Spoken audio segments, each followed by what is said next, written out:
Hi, my name is Perrin White, and I'm the founder of Breathe Well, Be Well in Greenville, South Carolina. I am a speech-language pathologist, a certified oral facial myologist, a registered yoga teacher, and a breath coach. I've taken Walt's course twice because it took 2 times to really feel good about it.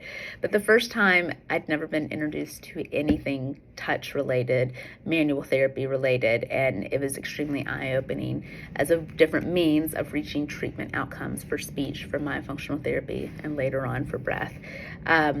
Since those 2 courses, I will tell you the 2 most helpful exercises are tongue holds and floor and mouth holds.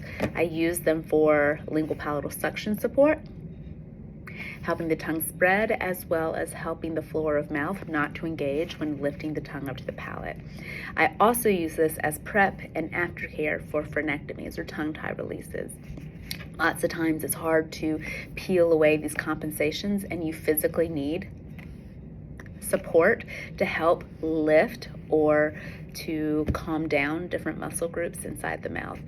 I use this for speech production, as well as breathing, as well as support for swallowing. It helps decrease inflammation. It helps increase input and awareness.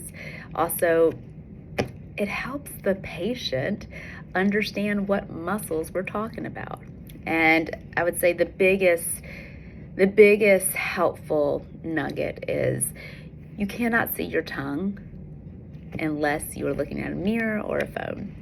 And so being able to pair the touch with a muscle group that we don't have as much visual input to understand what's happening is really helpful with proprioception, which is needed to get the tongue where we need it to be for swallowing, for speech, for breathing.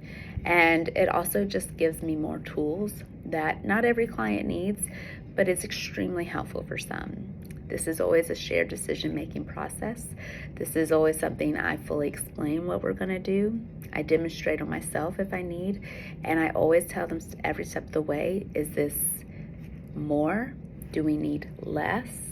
Should we stay?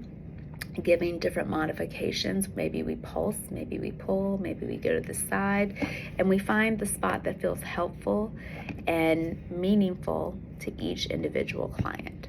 I think it's really important to make sure that they feel like we're doing something intentional that feels helpful, and if not, we don't need to do it anymore. So that's my 2 cents. Those are my 2 exercises. Walt's been a huge help in helping me grow in ways that I treat my clients, and I appreciate all that he does. Thanks so much, Walt.